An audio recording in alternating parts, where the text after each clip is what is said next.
Hi, if your blog copy and your web pages are boring and me too, you're dead. People have really short attention spans. I'm going to show you today where and how to use video in B2B.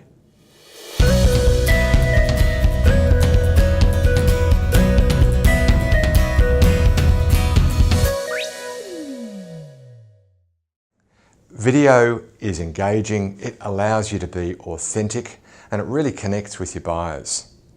Here's where we use video in our business. So in no particular order, the first one is cold outreach. If I'm about to make contact with you as a targeted prospect and I've done a bit of homework about you, I can evidence that I've done that homework and that I'm not an idiot by sending you, instead of a cold email or letter, a video that explains what I know about you, why I think we should meet, and along the way, evidence the fact that I'm not an idiot. In ads, Facebook in particular are really trying to become a strong video player to fight Google. To do that, they're making their video ads more engaging, more affordable for us as marketers. Putting video ads together is a much better bang for buck right now at least. Explainer videos tell the story of your product really succinctly and in an entertaining way. HubSpot have put a great list together of explainer videos here. Just like explainer videos, corporate videos can be a great way to tell the overall company story, but they're likely to sit on the home page or the About Us page.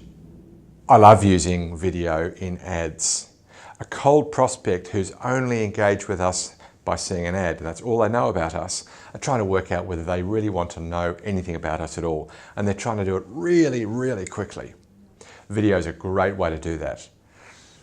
We work with these people doing these things, solving these problems. You can get that across really quickly and persuasively in a landing page from an ad.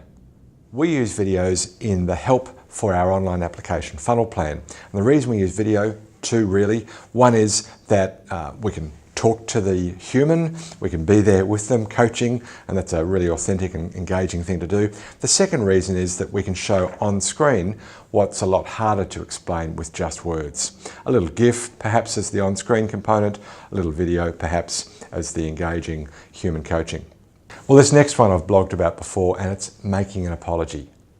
We screwed up maybe 4 or 5 months ago with a client, and I really felt terrible about it. Great client, love them to bits, and I needed to explain to them completely and succinctly that we regretted it. Didn't matter whether it was our fault or not, that's not the point. We needed to apologise. And I wanted to do it in a way that made abundantly clear that this was really my view. Video is a great way to do that. By the way, it was very effective on this particular occasion. We've retained the client. In fact, we just grew them. They added a sister division. My point is, video is a great way to get your message across, particularly when it really matters, and certainly in the context of an apology, it does matter. Hey, this next one's a really weird example. No, it's not. Video blogs. I chose some time ago to do video blogs, partly because I just believed that video was going to be more engaging, more popular, and we use it as a preferred medium now of doing my weekly blog. So what really matters in video? Well, it's actually not the video itself. Build or acquire some kind of affordable production capability. You can outsource that. By the way, though, frequent and authentic beats occasional and beautiful. Just don't overdo it. Have some capacity to turn a video into a hosted YouTube. Point one. Point two, do it in the right order. The video is actually the least important thing. Audio is critical. Get a decent microphone, and if you can, a decent recorder. Then the script is the second most important thing, what you say and the order in which you say it, then your lighting, and then the actual camera. Why am I saying all that? Because 99% of videos that we think our customers should be creating can be done on a smartphone. Make it as short as you can, but no shorter. My point is, it's not that brevity matters. What matters is getting your point across quickly. Don't waffle, but don't cut yourself short. If you need 5 minutes or you need 10 minutes, take it. Write it backwards, script or bullet it backwards. So write the call to action first. You're trying to build to this call to action. What conclusion would logically give rise to that call to action? What key points do I need to make in order for that conclusion to be sensible? Then what introduction would get somebody listening to those key points? And then finally, what's my subject line? Write it backwards.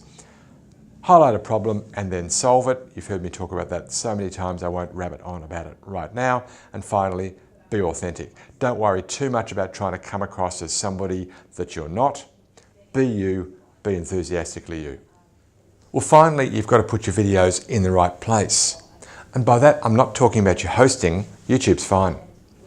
Where I'm saying is the right place in your overall process. What is your overall process?